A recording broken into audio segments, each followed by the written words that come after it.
집단 상담의 치료적 요인입니다. 대개 우리가 치료적 요인을 이점 또는 장점 이렇게 시험에 내기도 합니다. 한번 써보세요.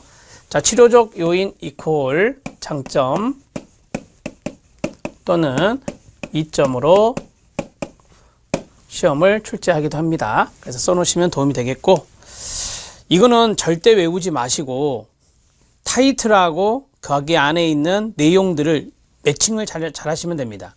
시험 문제 패턴이 사례 문제가 있고요.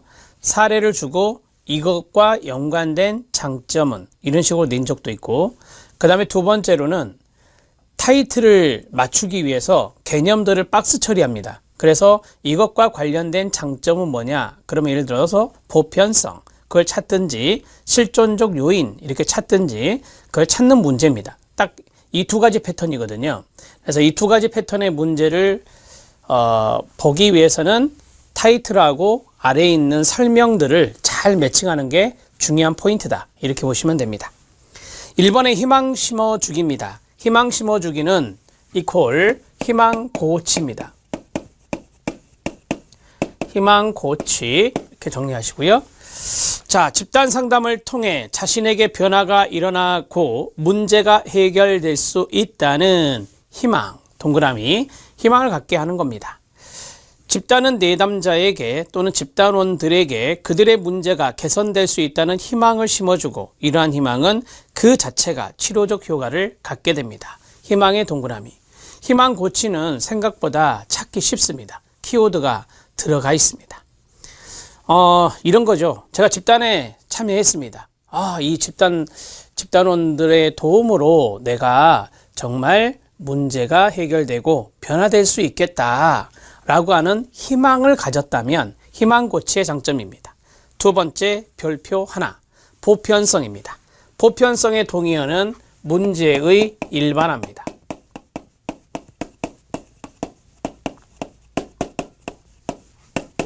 자, 문제의 일반화가 보편성인데요. 무슨 말인지 얼추 이해되시죠?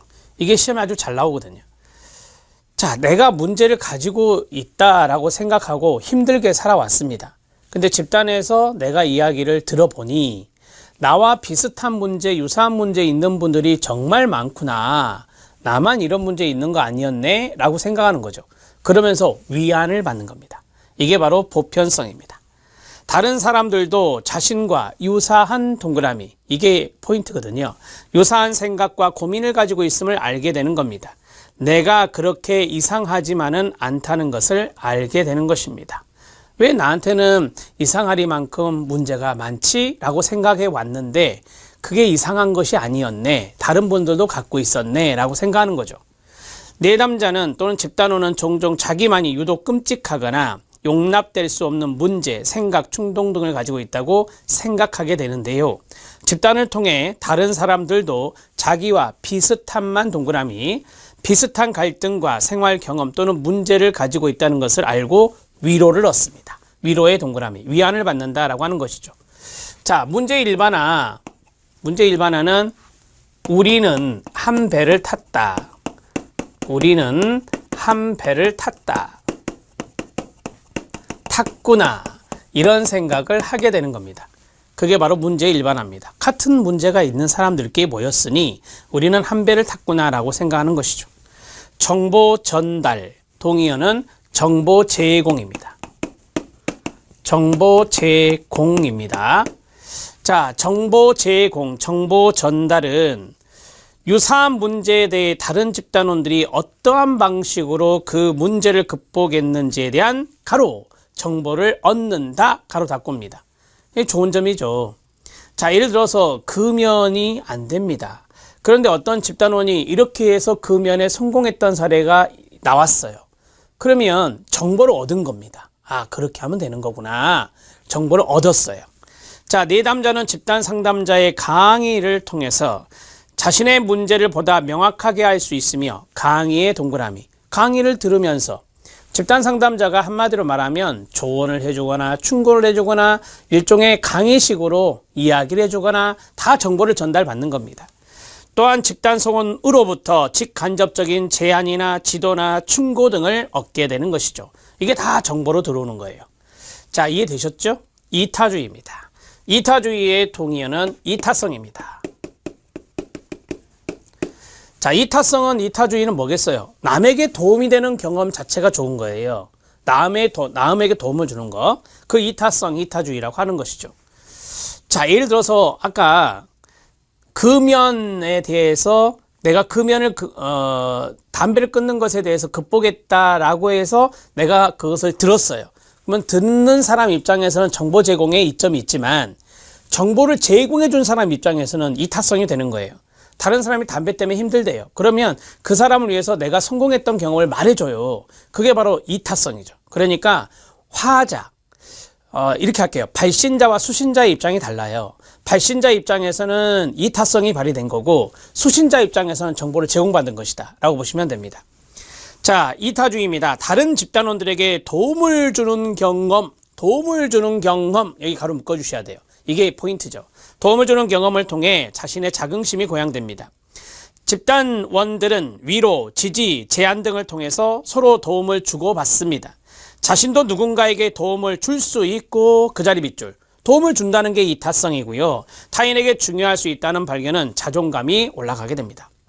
우리들이 이제 자원봉사나 이런 거 하면 도움을 주는 활동이잖아요. 자긍심이 올라가고 자존감이 올라가는 활동이 자원봉사 아닙니까? 그와 연관해서 생각하시면 됩니다. 자, 그 다음에 5번째 별표. 1차 가족 집단의 교정적 반복 발달입니다. 1차 집단의 대표적인 게 가족이에요. 그래서 가족에 동그라미 치면 돼요. 가족은 빠져도 돼요. 1차 집단에 이렇게 나오기도 해요. 그래서 1차 집단의 교정적 반복 발달인데 간단하게 1차 집단의 교정적 발달입니다. 자, 한마디로 말하면 가족에서의 문제를 집단으로 가져와서 그것을 집단 소원들과 함께 역할극을 하든 이야기를 하든 간에 그것이 교정된다라고 하는 거예요. 좋은 점이죠. 자, 집단은 가족과 유사한 점이 있기 때문에 집단 상담자는 부모 역할, 집단원들은 형제자매 역할을 할 수가 있습니다. 내담자는 집단원은 부모, 형제들과 상호작용하는 방식으로 상담자, 집단원들과 상호작용을 재연 동그라미요. 일종의 극이죠. 극. 역할극을 할 수 있습니다. 자, 그 과정을 통해서 그동안 해결되지 않은 가족 갈등에 대해 탐색하고 도전하게 됩니다. 가족 갈등 탐색. 그 자리 밑줄이요. 그러니까 가족의 갈등을 집단으로 가져온다 그랬잖아요. 그래서 이야기를 하다 보면 상담자가 거기에 대해서 한번 재연해 봅시다 하면서 성원들이 서로 그것을 끝내고 피드백을 주면 내가 이러한 부분에 좀 문제가 있었구나. 그것을 이렇게 해결해야 되는 거구나. 이렇게 해서 교정이 될 수 있다라고 하는 것입니다. 집단원들이나 집단 상담자로부터 1차 가족 구성원에게 가졌던 감정을 다시 경험할 수 있겠죠. 1차 가족 구성원과 가졌던 부정적 대인관계 패턴, 이거를 관계 왜곡이라고도 이야기하는데요. 참고하세요. 부정적 대인관계 패턴과 감정을 해결, 동그라미, 다른 말 교정할 기회를 갖게 됩니다. 6번째, 사회와 기술의 발달입니다. 우리가 이제 사회와 기술 발달 이것과 8번에 있는 대인관계 학습, 이 두 가지가 좀 헷갈립니다 라고 하신 분들이 있어요. 걱정하지 않으셔도 되는 게 사회와 기술의 발달에서는 사회기술이 나올 것이고 대인관계 학습에서는 대인관계가 나오게 돼 있어요. 그러니까 헷갈림이 없을 겁니다. 걱정하지 마시고 사회와 기술의 발달입니다. 다른 집단원들과 사회적 관계, 그냥 관계 형성하면서 다양한 사회와 기술을 습득하게 되는 겁니다. 사회와 기술에 가로 묶어주시면 돼요. 자, 거기 사회와 기술의 발달 오른쪽에 사회기술 이렇게 쓰면 돼요. 사회기술은 대인관계도 들어가지만 의사소통이란 것도 있겠죠.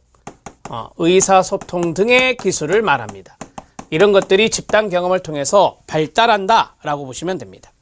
집단 성원으로부터 피드백이나 특정 사회 기술, 동그라미, 이게 중요하다고요. 사회 기술에 대한 학습을 통해 대인관계에 필요한 사회 기술, 동그라미, 사회 기술에는 여러 가지가 있다. 의사소통도 마찬가지, 공감도 사회 기술에 들어갈 수 있겠죠. 우리가 감정적인 부분을 나누는 게 공감 아닙니까? 그런 것들이 다 사회와 기술에 들어갈 수 있어요.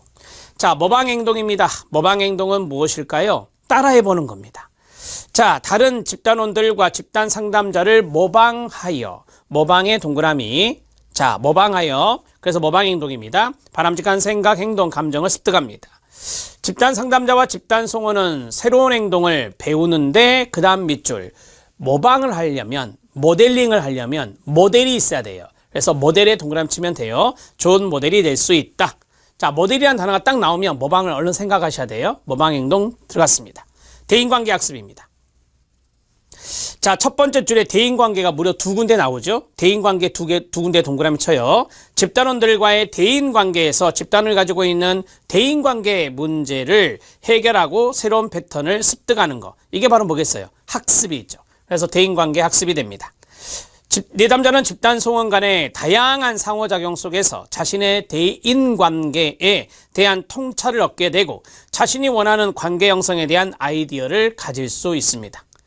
자, 우리가 이제 대인관계를 좀 잘 못하시는 분들이 있어요. 관계를 맺는 데 있어서 두려워하시고 그런 분들이 있거든요.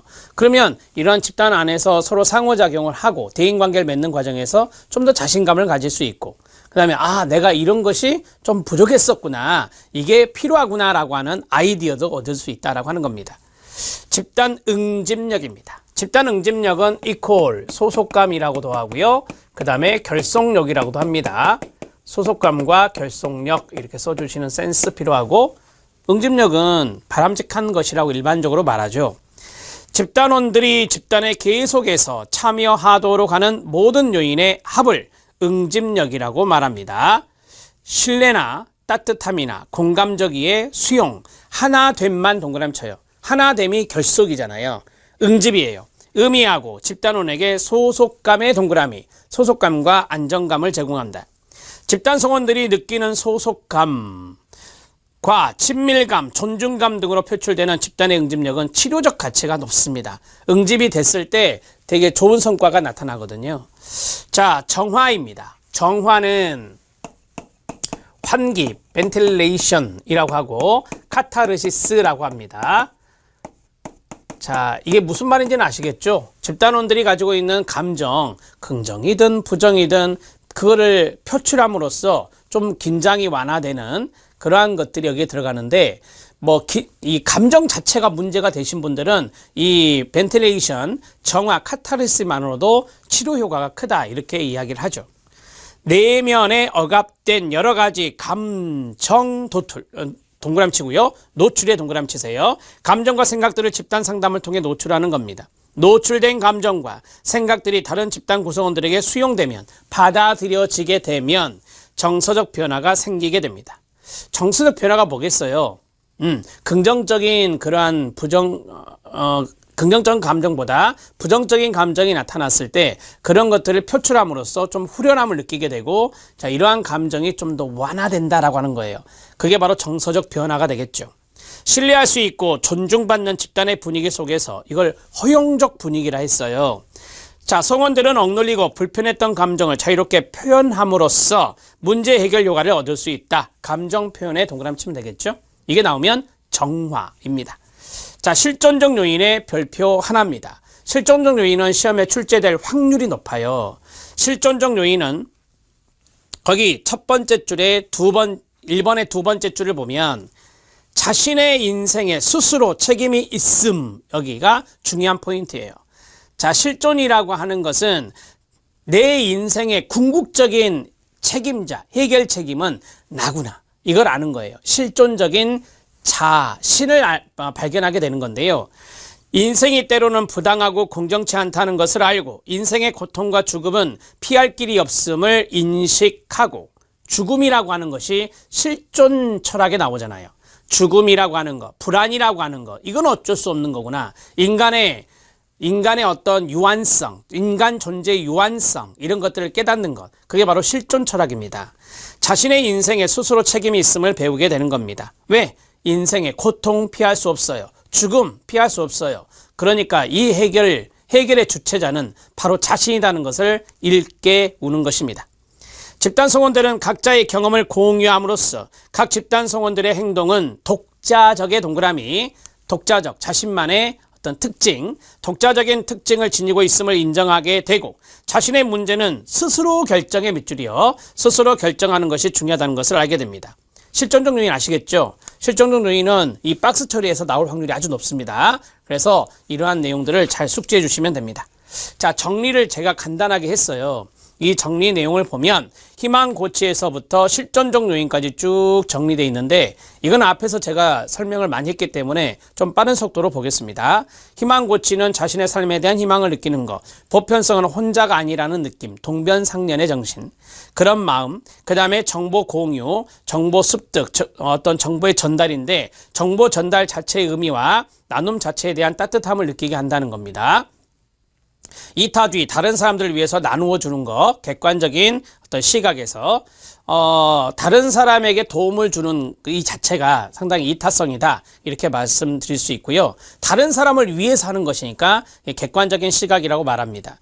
그 다음에 1차 가족 집단의 교정적 요약 또는 교정적 발달이라 하는데요. 마치 한 가족과 같은 느낌을 갖게 되고 집단에서 경험에서 학습이 일어난다. 가족 갈등을 집단 내에서의 역할과 관계 탐색, 미해결된 과제가 가족에 있었다면 그걸 해결해 주는 겁니다. 사회화 기술의 개발은 성숙한 사람들의 특성으로 나타나는 사회 기술의 습득입니다. 솔직한 피드백, 진실된 피드백, 이것은 자신의 부적응적 사회 행동에 관한 정보를 얻을 수 있습니다. 자, 이 솔직한 피드백을 통해서 이룰 수 있다라고 하는 것이고요. 모방 행동은 후기보다 초기에 더 중요하고, 이게 무슨 말이냐면 이 집단 발달 단계에 초기가 있고 후기가 있을 거 아니에요. 집단 발달 초기 때 이 모방 행동이 일어나는 게 더 좋다라고 하는 겁니다. 다른 집단원들이나 집단 상담자의 행동을 관찰하여 필요한 것을 자신의 것으로 취하는 겁니다. 대인학습, 대인관계 학습과 연관성이 있는데요. 다른 집단원들과의 관계를 통해서 배운다. 이 관계가 바로 대인관계가 됩니다. 자, 축소된 사회, 지나치면 집단 압력을 받는다라고 했는데요.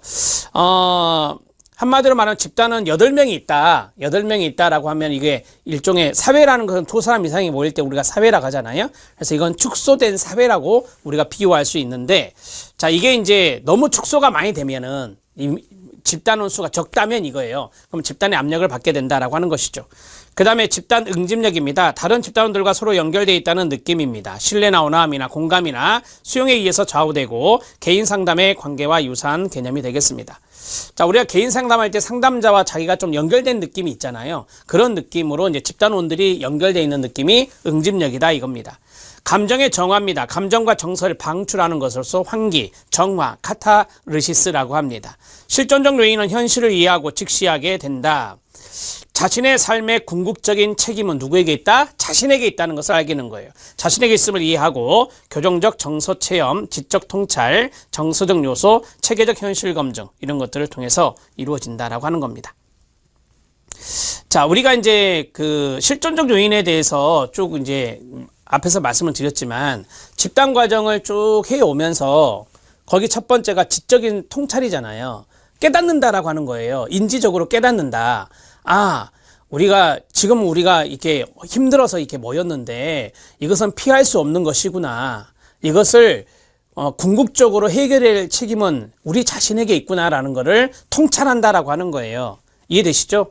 그러면 이제 여기서 환기가 일어나겠죠. 그러면서 이제 정서적으로 환기가 일어나요. 그리고 자체 현실 검증. 체계적 현실 검증. 앞에 제가 현실 검증 말씀드렸는데, 다른 것을 느끼는 거죠. 다른 것을 느끼는 거예요. 예전에는 막 남 탓하고, 가족이 있으면 막 가족의 내가 문제의 원인이고 내가 해결해야 되는데 다른 사람한테 책임을 돌리는 이런 것들이었는데 집단에서 내가 실존적 요인을 딱 깨우치는 순간 현실 검증이 되는 거죠. 현실 검증. 아, 그게 아니었구나. 이것은 내가 해결해야 될 거구나. 라고 이제 알게 되는 거예요. 그런 것들이 바로 이제 현실 검증이라고 앞에서 배우셨습니다.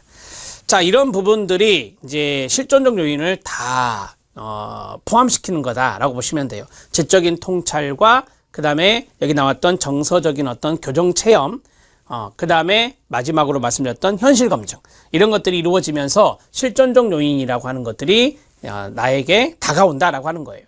그런 것들이 집단에서 느낄 수 있다라고 하는 겁니다. 자, 기출문제 확인학습을 볼까요? 거기 별표 2개입니다. 좀 어려워요. 그래서 별표 2개입니다. 얄롬의 치료 집단의 갈등에 대한 진술인데요. 자, 거기 갈등이란 단어가 보이실 거예요. 갈등. 갈등의 동그라미 별표. 자, 이게 어떻게 나왔냐면요. 저 기억하는 게 가로 넣기로 나왔어요. 가로. 그래서 현관펜 준비하시면 관계 왜곡의 현관펜 밑줄 치고요. 적개심에 밑줄 치고요. 그 다음에 투사에 밑줄 쳐야 돼요. 요 세 가지의 순서대로 들어갈 게 뭐냐, 그거 찾는 거였어요. 그래서 문제가 좀 어려웠거든요. 1차 가족과의 관계에서의 경험. 그럼 이거 앞에서 말씀드렸던 이거잖아요. 1차 집단의 교정적 발달이라고 하는 거. 요 대목이잖아요. 그래서 1차 가족과의 관계에서의 경험은 개인에게 관계 왜곡의 원인을 제공하여 집단 상담자에 대한 태도와 집단에서의 역할 결정에 영향을 미친다라고 했어요. 그러니까 우리가 가족에서 관계적인 문제가 생기잖아요. 관계적인 문제가 생겨서 힘들어요. 그리고 이제 집단에 가져오잖아요. 그러게 이제 이러한 가족에서의 경험에서 미리 좀 나갈게요. 가족에서의 경험에서 내가 문제가 아니라 다른 사람이 문제다라고 생각을 한다는 거예요. 그게 바로 관계 왜곡이라고 이야기를 하는 겁니다. 그러면 이런 문제를 가지고 있던 사람은, 이런 경험을 했던 사람은 집단원에 와서도 집단 상담자에 대한 태도라든지 집단에서의 역할이라든지 거기에 영향을 줄 수 있겠죠. 그래서 밑에 좀 설명해 드렸는데 1차 가족과의 관계에서의 경험이므로 관계 왜곡의 원인을 알게 된다라고 하는 거예요. 자, 관계 왜곡의 원인은 여기 집단에 와서 이제 알게 되는 거예요. 거기에 대해 요런 장점이 있으니까. 그래서 내가 관계적인 측면에서 왜곡된 시각을 가지고 있었구나. 내가 문제인데 다른 사람한테 내 책임을 전가하고 있었구나. 이게 일종의 뭐죠? 투사잖아요. 그럼 밑에 세 번째 투사가 나와요. 세 번째부터 먼저 할게요. 이러한 감정의 일부는 집단원의 자기 경멸의 투사로 인해 발생한 것이기 때문이다.